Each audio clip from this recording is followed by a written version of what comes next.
Assalamualaikum dan salam sejahtera untuk kita semua. Senang sekali rasanya kesempatan kali ini saya Tika Amsar bisa kembali menyapa seluruh umat beragama yang ada di Kabupaten Sidoarjo melalui channel FKUB Sidoarjo. Kesempatan yang luar biasa kali ini saya berada di Gereja Katolik Santa Maria Annunziata yang ada di Jalan Walter Munginsidi, Sidoarjo.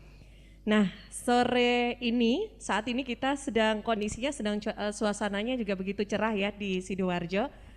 Saya harapkan juga seluruh umat beragama, pemirsa yang saat ini juga sedang menyaksikan juga video di channel FKUB Sidoarjo juga dalam kondisi yang cerah hatinya dan sehat juga tentunya harapannya.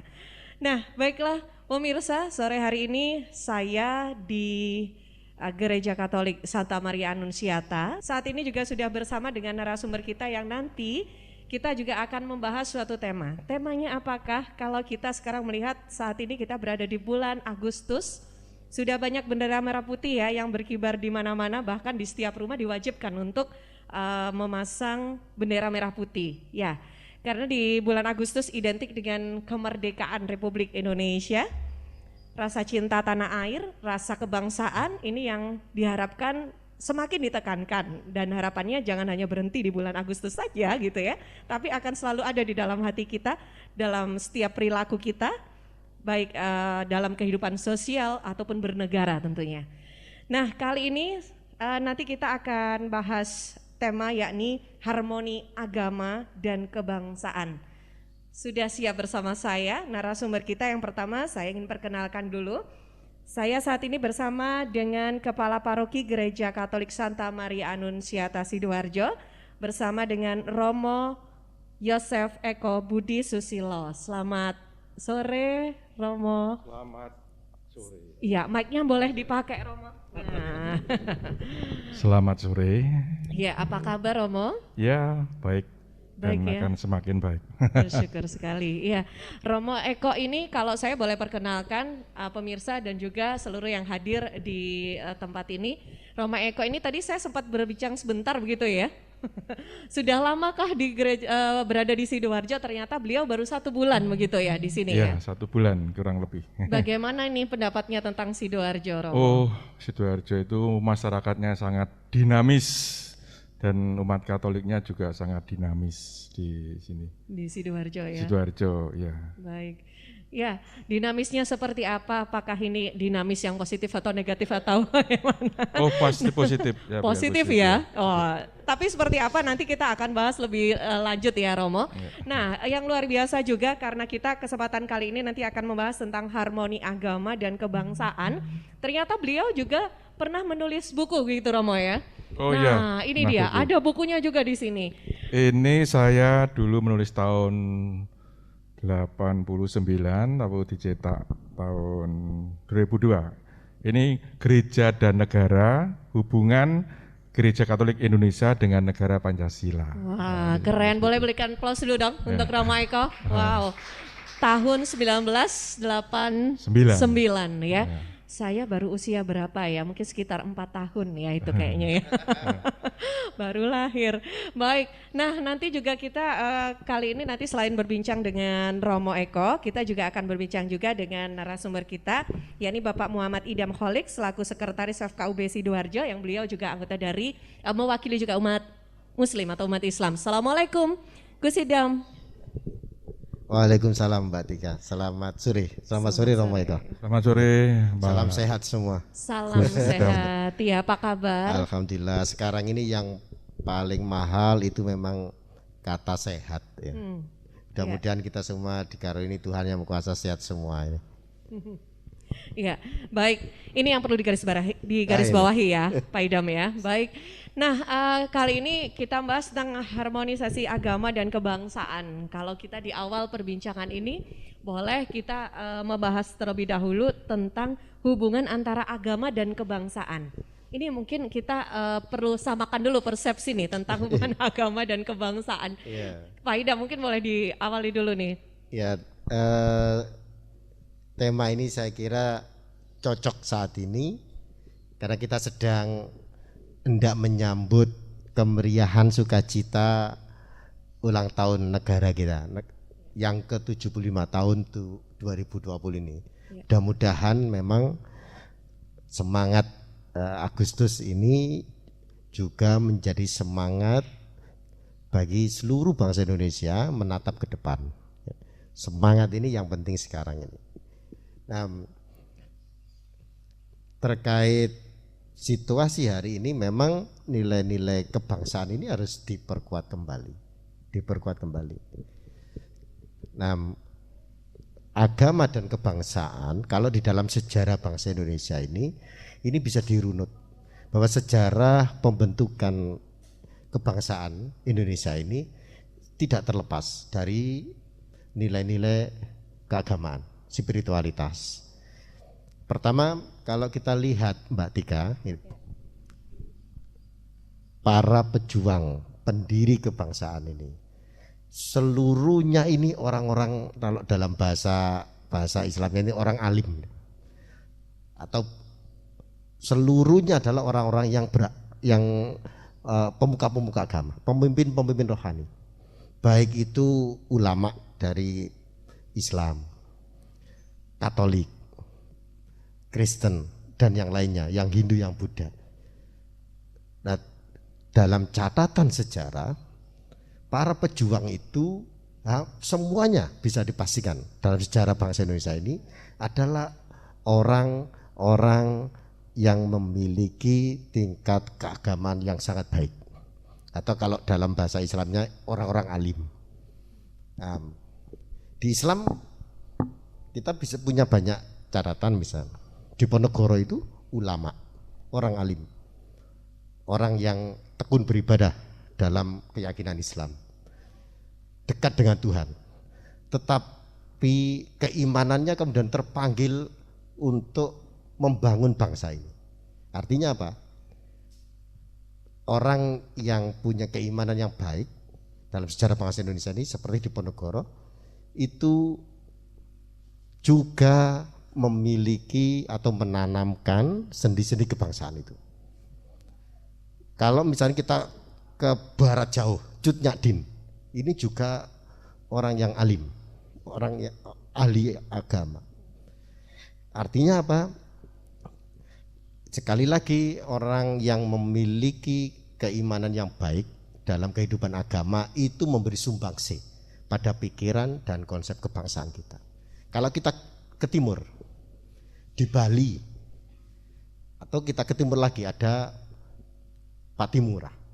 Ini juga tokoh Kristiani.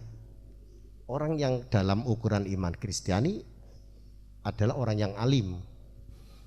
Dia terpanggil untuk memperjuangkan bangsa ini karena nilai-nilai keimanan itu. Artinya dengan demikian sebenarnya terbangunnya kebangsaan Indonesia itu tidak bisa disangkal lagi sumbangsih pemikiran-pemikiran, nilai-nilai keagamaan itu ada di dalamnya. Sehingga pada saat menjelang kemerdekaan itu sempat terjadi perbedaan-perbedaan persepsi tentang format negara ini. Ada tokoh yang sangat terkenal kalau Islam itu ada Mbah Hasyim Asy'ari, Hadratus Syekh Hasyim Asy'ari, yang memberikan solusi atas potensi pertentangan antara agama dan kebangsaan, Islam dan nasionalisme. Mbah Hasyim Asy'ari memberikan jalan keluar khususnya bagi umat Islam dan juga bagi bangsa Indonesia. Bagi umat Islam, Mbah Hasyim Asy'ari itu meletakkan dasar tentang hubbul waton minal iman. Cinta tanah air itu sebagian dari iman. Mungkin kalau dalam konteks ini seakan-akan kepada umat Islam. Nah, kalau kamu beriman, kamu harus nasionalis. Kalau kamu seorang nasionalisme mencintai negeri ini, kamu harus didasarkan pada nilai-nilai iman. Nah, ini artinya hubungan antara agama dan kebangsaan dalam keindonesiaan kita itu sesuatu yang tidak bisa dipertentangkan satu sama lain. Negara ini diperjuangkan oleh nilai-nilai keagamaan. Ya. Lalu tetapi di dalam negara ini agama itu bisa hidup tanpa dipertentangan satu sama lain.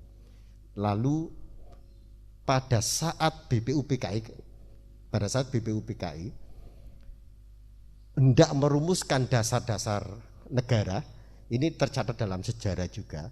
Ada Bung Karno kemudian ada Ki Bagus Kusumo, lalu ada A.A. Maramis. Ini berbeda-beda agama. Nah, dalam catatan sejarah itu kan ada sempat perdebatan yang kuat tentang itu.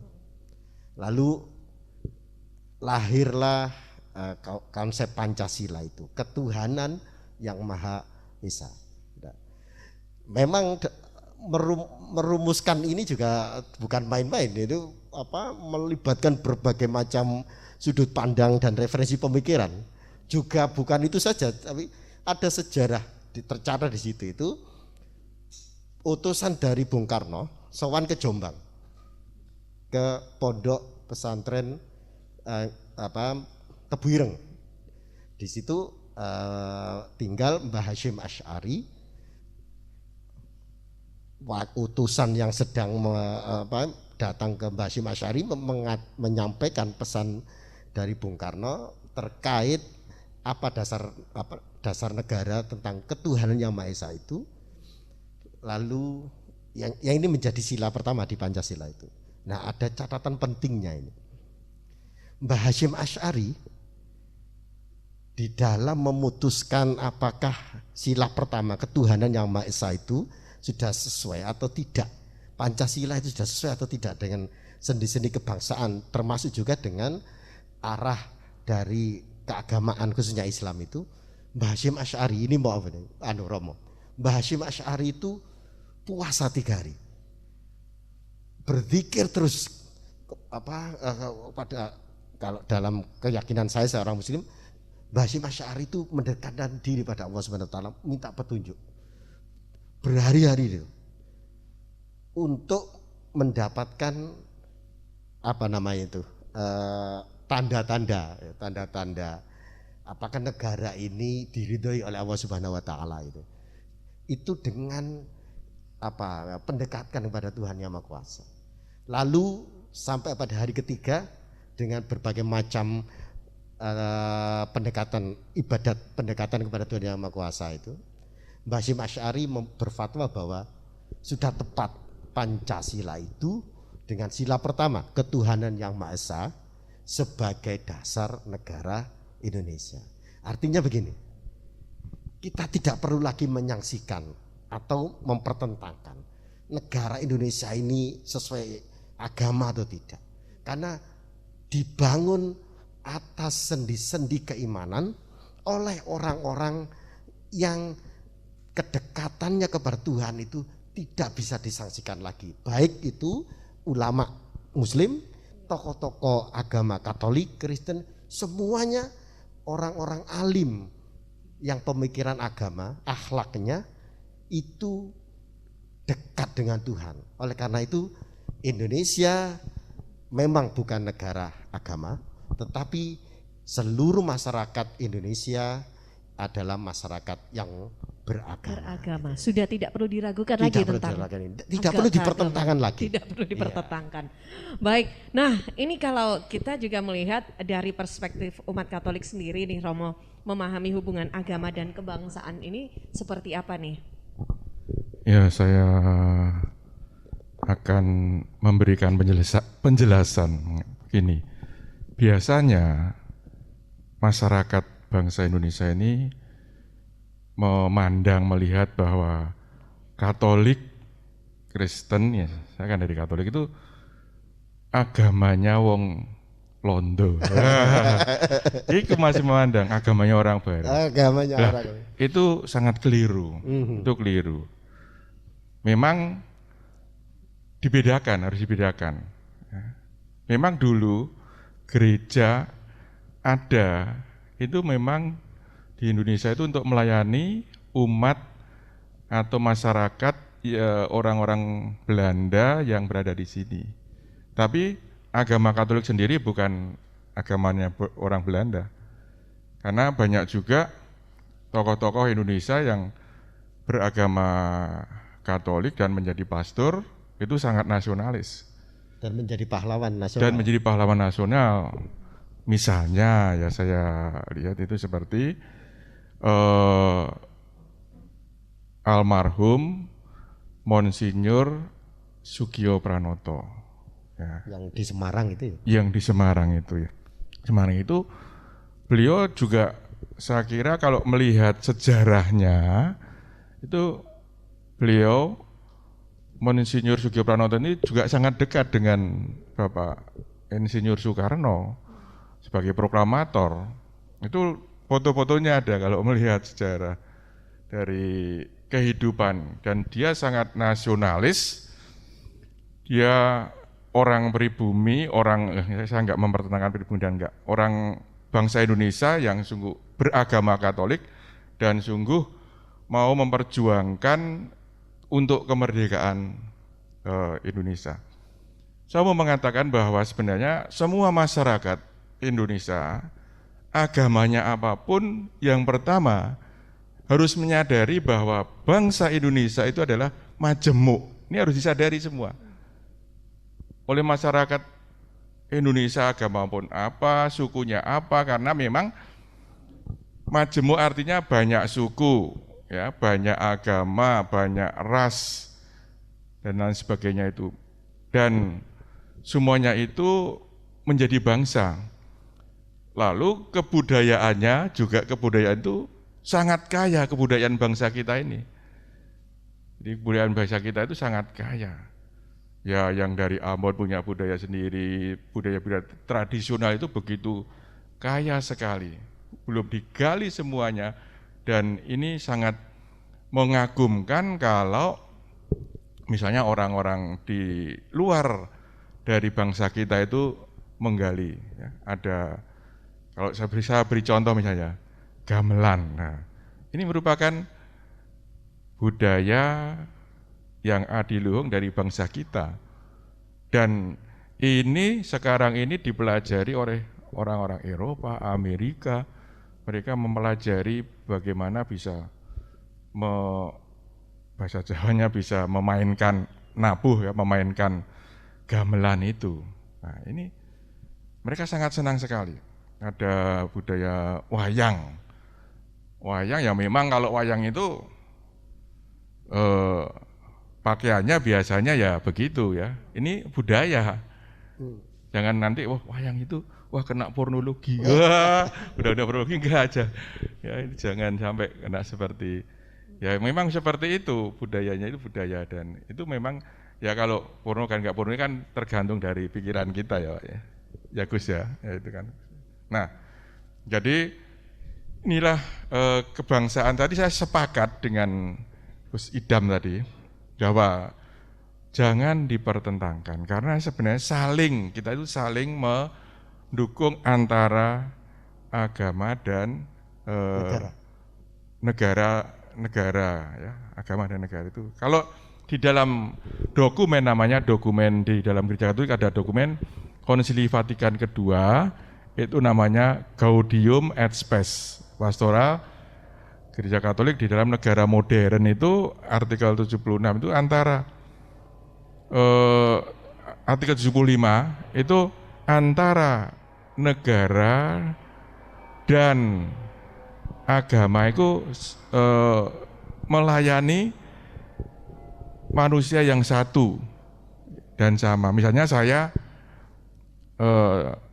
sebagai orang Katolik, saya sebagai warga negara, gitu, dilayani oleh negara.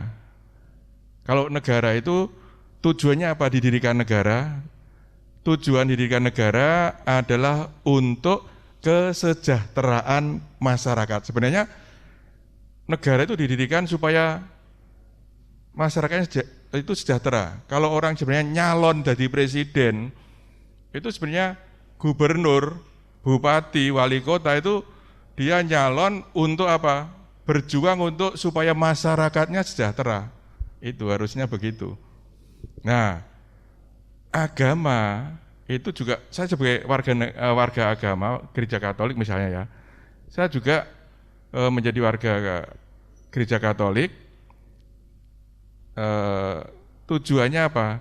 Untuk keselamatan. Saya diselamatkan, dia beri ajaran supaya saya menjadi orang yang selamat, nanti bisa bersatu dengan orang-orang yang hidupnya di sana enak, ini selamat. Jadi gereja dan negara itu mengurus orang yang satu yang sama, ya.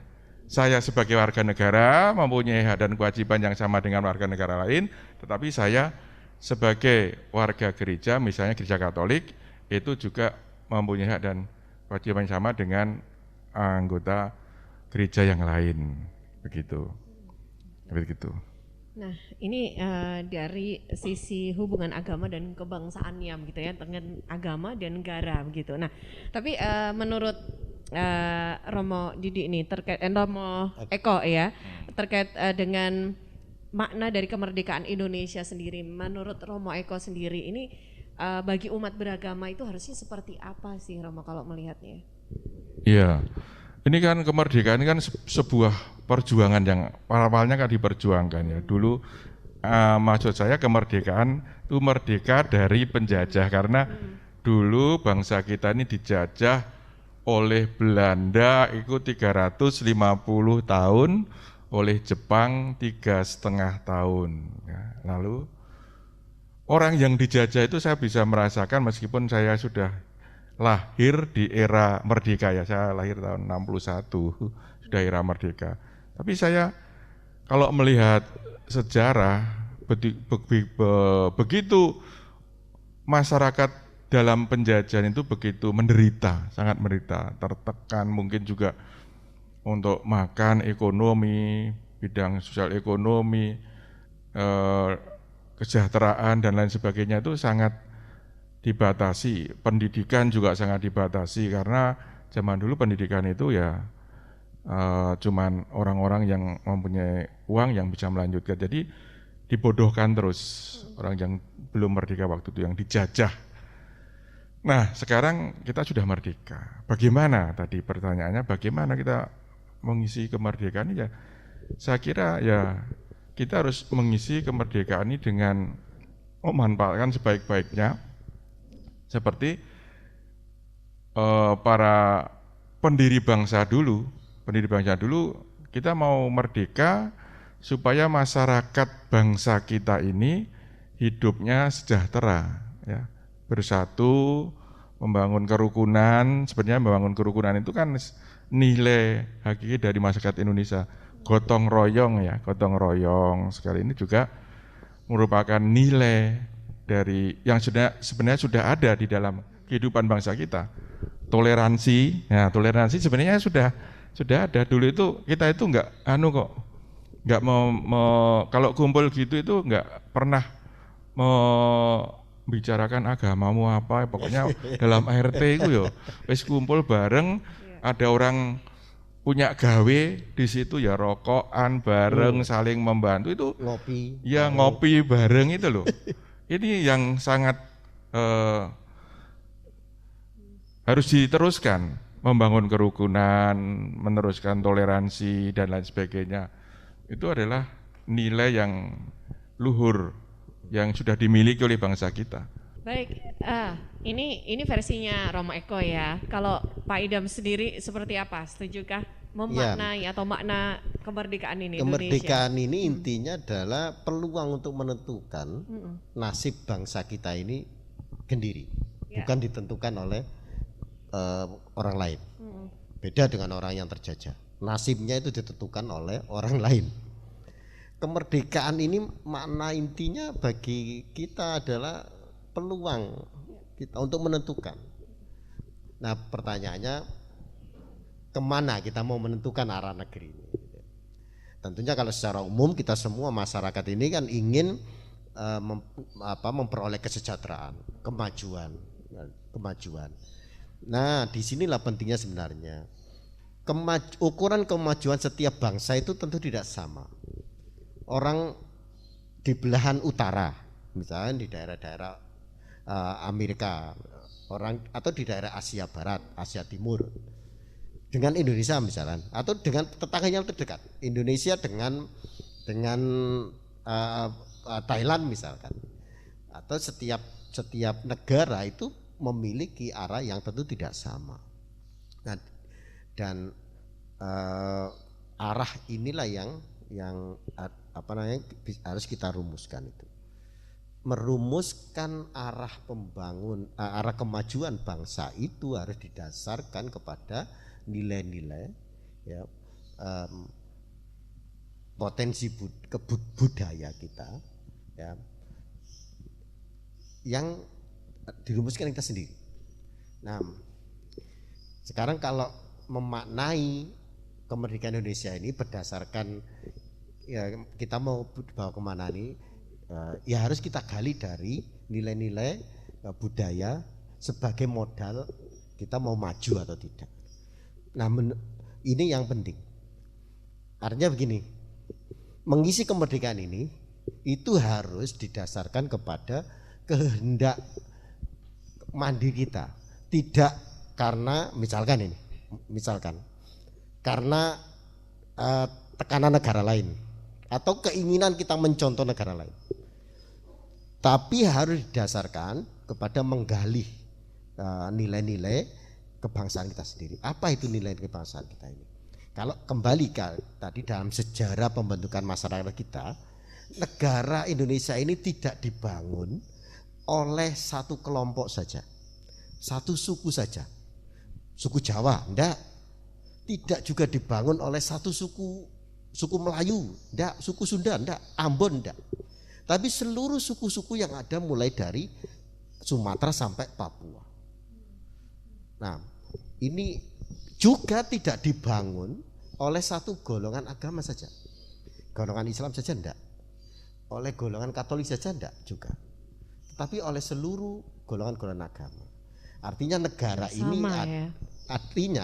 ini adalah sumbangan atau gotong royong dari keseluruhan anak-anak bangsa, suku-suku dan golongan dan agama yang ada di Indonesia ini. Oleh karena itu menurut saya mengisi kemajuan Indonesia, mengisi kemerdekaan ini adalah membangun kembali persatuan seluruh anak-anak bangsa itu dari suku-suku yang beragam ini, dari agama-agama yang ada ini, dari semua golongan-golongan yang ada ini, sebagai modal bersama bahwa kita ini sesungguhnya kita ini negara yang kuat tanpa harus meniru negara lain. Ya kita ini ya inilah kita ini orang-orang yang ada di Nusantara inilah yang pakai batik seperti saya. Islam mungkin yang pakai peci, ya ini. Kalau Katolik yang 100% Katolik, 100% Indonesia tadi itu. Ya mengisi kemerdekaan itu ya dengan membangun persatuan seluruh suku-suku, kelompok-kelompok agama sebagai modal bersama, menggotong royong, dan kalau ini bisa berhasil, kita ini akan menjadi bangsa yang besar tanpa lagi mempersoalkan keberadaan. Mungkin saya menambahkan dari Gus Idam tadi, kita itu jangan bertengkar soal agama, bertengkar soal suku, kita nggak akan maju. Betul. Kita nggak akan maju. Ini tinggalkan semua, kita harus ke depan itu harus ya kita bangsa yang satu dan satu bangsa ini yang kita tekankan terus supaya kita bisa maju bangsa kita. Karena bangsa kita ini mempunyai modal yang besar untuk maju, masyarakatnya, jumlah penduduknya, sumber daya alamnya itu luar biasa. Bangga menjadi Indonesia itu. Bangga menjadi Indonesia. Setuju. Narasumbernya keduanya sudah kompak, boleh berikan aplaus dulu dong untuk Rama Eko dan juga Pak Idam. Jadi begini. Sudah kompak ternyata. Jadi begini. Kalau saya Muslim, saya bangga sebagai Muslim yang di Indonesia. Kalau Romo Eko ini seorang Katolik, Romo Eko ini bangga sebagai Katolik yang di Indonesia. Yang di Indonesia. Kalau yang Kristen juga seperti itu, yang Hindu juga seperti itu, yang Konghucu, yang Buddha juga semua. Sebagai orang beragama tetapi kita ini orang yang ada di Nusantara, yang perlunya membangun persatuan untuk memajukan negeri ini. Saya kira Indonesia ini akan besar itu. Nah, ini dia. Tapi kondisi saat ini kita melihat pastinya tentu cukup banyak perubahan dan perbedaan dibandingkan pada saat sejarah dulu, zaman dahulu begitu. Nah, dari Romo Eko maupun Pak Idam sendiri melihat kondisi masyarakat kita yang saat ini, seberapa besar dan seperti apa peran umat beragama sendiri untuk bisa tetap menyatukan keberagaman budaya dalam tantangan di Indonesia sendiri, kondisi yang saat ini melihat seperti ini bagaimana Romo Eko? Yang pertama menurut saya adalah kita semua bangsa Indonesia dari latar belakang agama yang berbeda, suku, ras dan lain sebagainya itu harus merasa bahwa kita itu adalah satu bangsa yang sama. Itu yang pertama. Terus satu bangsa yang sama. Jangan di kotak-kotak kamu harus. Lalu kita mempunyai budaya yang berbeda-beda tapi Bhinneka Tunggal Ika. Bhinneka Tunggal Ika harus kita angkat. Menyadari akan keperbedaan ya bermacam-macam tetapi kita tetap satu. Siapa yang menyatukan? Yaitu Pancasila sebagai ideologi bangsa. Saya kira itu kita harus satu. Jangan kita nanti dirusak. Ini kita sudah harus memakai budayanya luar negeri, budaya sana, enggak. Ya kita ini tadi saya setuju. Ya pakai KBRI silahkan. Kita adalah orang Indonesia, kita menghayati agama, nilai agama kita sesuai dengan keadaan saya sebagai orang Indonesia, gitu loh. Budayanya tidak kita ambil, tapi nilai agamanya, jadi nilai dari atau konten dari ajaran agamanya itu yang hanya kita ambil, bukan budayanya.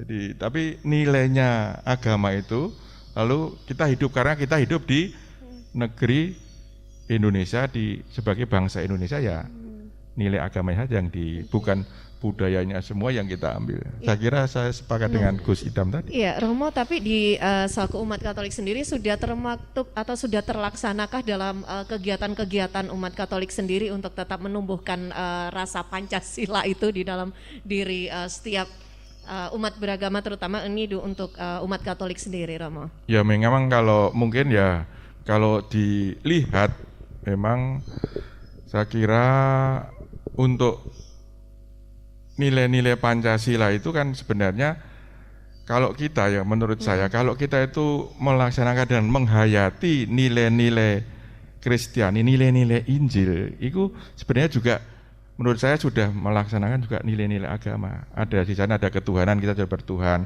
kemanusiaan, persatuan, kita juga satu sebagai komunitas Gereja Katolik.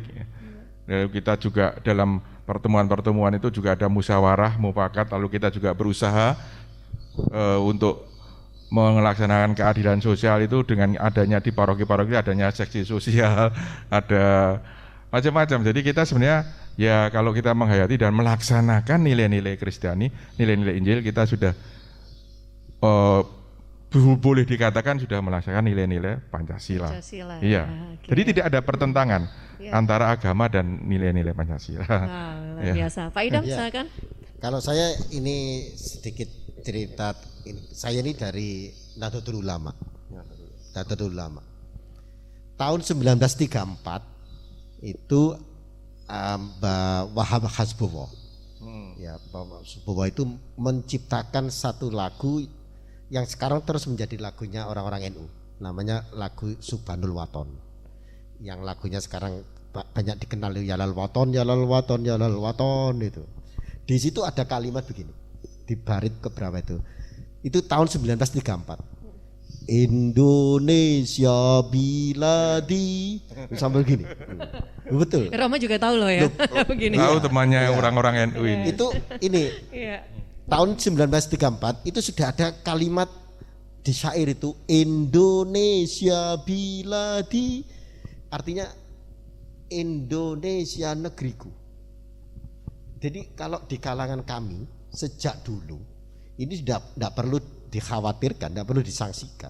Orang-orang NU itu sebelum Indonesia dideklarasikan 17 Agustus, orang NU di pelosok-pelosok desa yang tidak kenal Jakarta misalnya itu sudah menyanyi lagu itu Indonesia biladi, mengakui Indonesia ini negeri.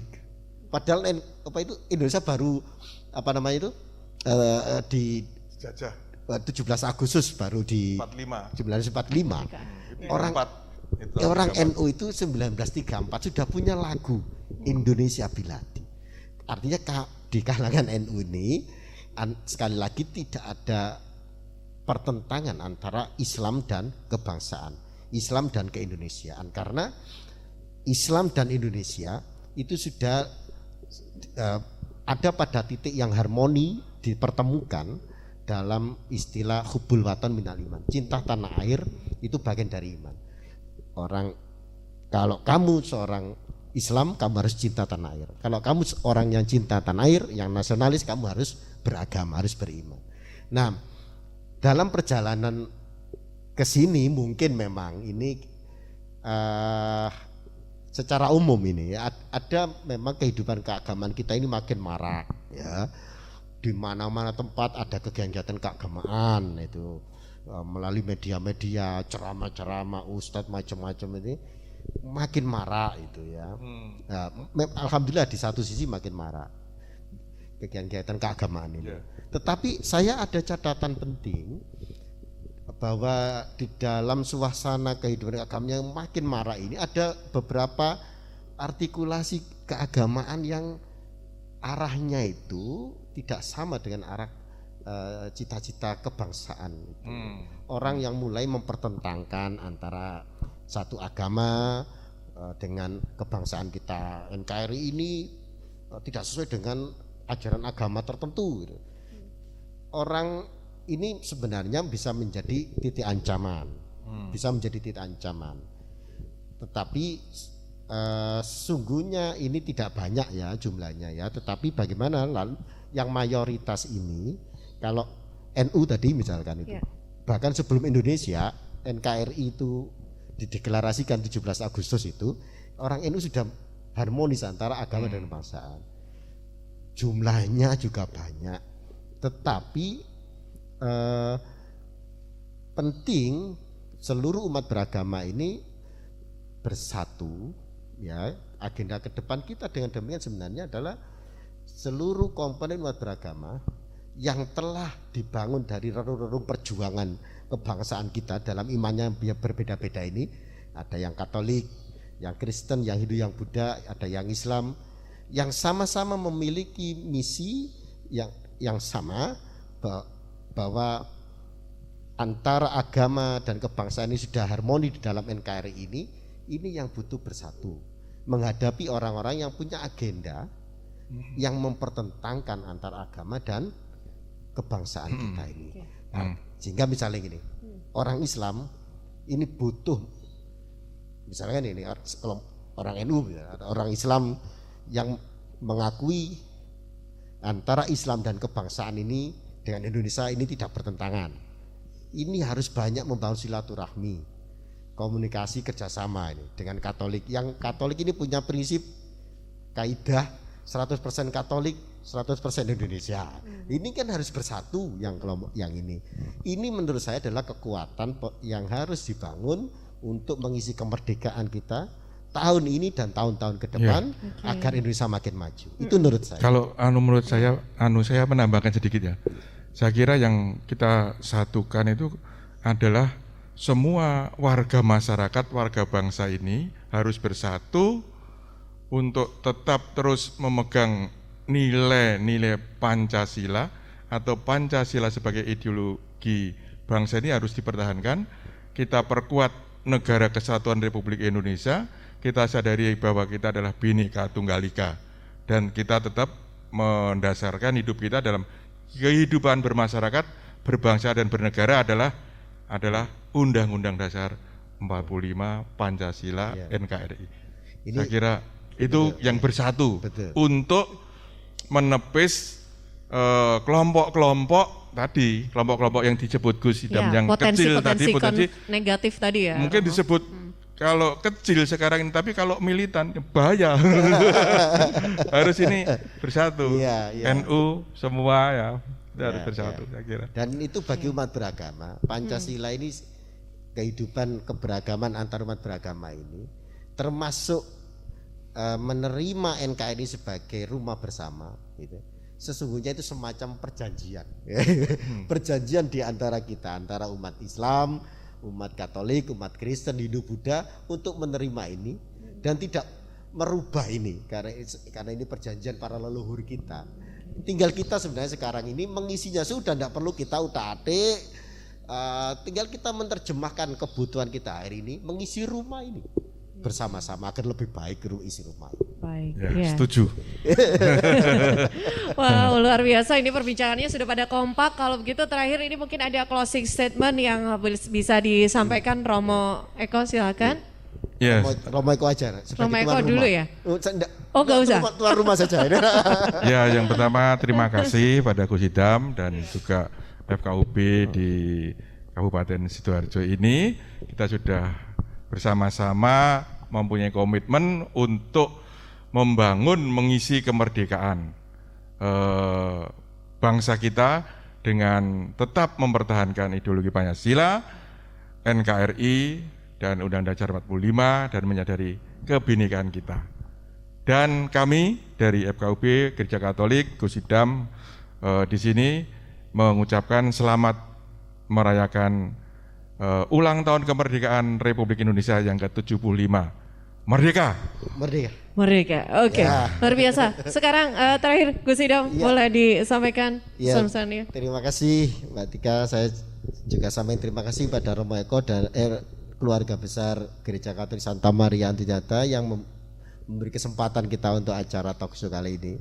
Banyak hal yang kita butuh bangun bersama-sama sesuai dengan amanat para leluhur kita membangun negeri ini. Meskipun kita ini semua berbeda-beda, agama kita tidak sama, suku mungkin juga kita tidak sama, tetapi kita harus belajar bekerja sama atas perbedaan kita itu. Perbedaan itu saya kira bukan sebagai alat untuk kita membangun pertentangan dan permusuhan, tetapi perbedaan itu harus membangun inspirasi kita untuk membangun kesempurnaan satu sama lain, saling mengisi ya, proeksistensi satu sama lain, karena Tuhan itu menciptakan kita juga berbeda-beda, berbeda agama, berbeda suku, berbeda fisik ya, dan semata-mata Tuhan itu menghendaki kita ini agar saling mencintai, saling bekerja sama. Apalagi kita sekarang berada di dalam satu negara yang sama, negara kesatuan Republik Indonesia. Tidak ada alasan bagi siapapun di dalam perbedaan ini untuk kita harus tetap mampu belajar membangun kerjasama satu sama lain di antara kita. Saya juga atas nama FKUB kepada seluruh bangsa Indonesia, kepada warga Sidoarjo mengucapkan selamat Hari Ulang Dirgahayu Republik Indonesia yang ke-75 Merdeka. Merdeka. Oke. Luar biasa, terima kasih sekali lagi kepada Romo Eko dan juga Pak Idam untuk dialog sore hari ini. Luar biasa sekali. Nanti kita akan ketemu lagi di kesempatan lainnya. Baik, nah pemirsa, demikian perbincangan kita, dialog ngobrol santai kita sore hari ini di Gereja Katolik Santa Maria Annunziata dengan kedua narasumber yang luar biasa ya. Jadi untuk Anda semua umat beragama di Kabupaten Sidoarjo, keluarga besar FKUB dan juga seluruh masyarakat Kabupaten Sidoarjo, Anda jangan lupa juga untuk selalu ikuti video-video tentunya yang akan kami hadirkan selalu di channel FKUB Sidoarjo. Mudah-mudahan perbincangan kita sore ini, kesempatan kali ini juga bermanfaat untuk semuanya. Dan tentunya jangan lupa untuk like dan subscribe di channel FKUB Sidoarjo. Saya Tika Amsar dari tim FKUB Media, pamit dulu. Sampai jumpa. Assalamualaikum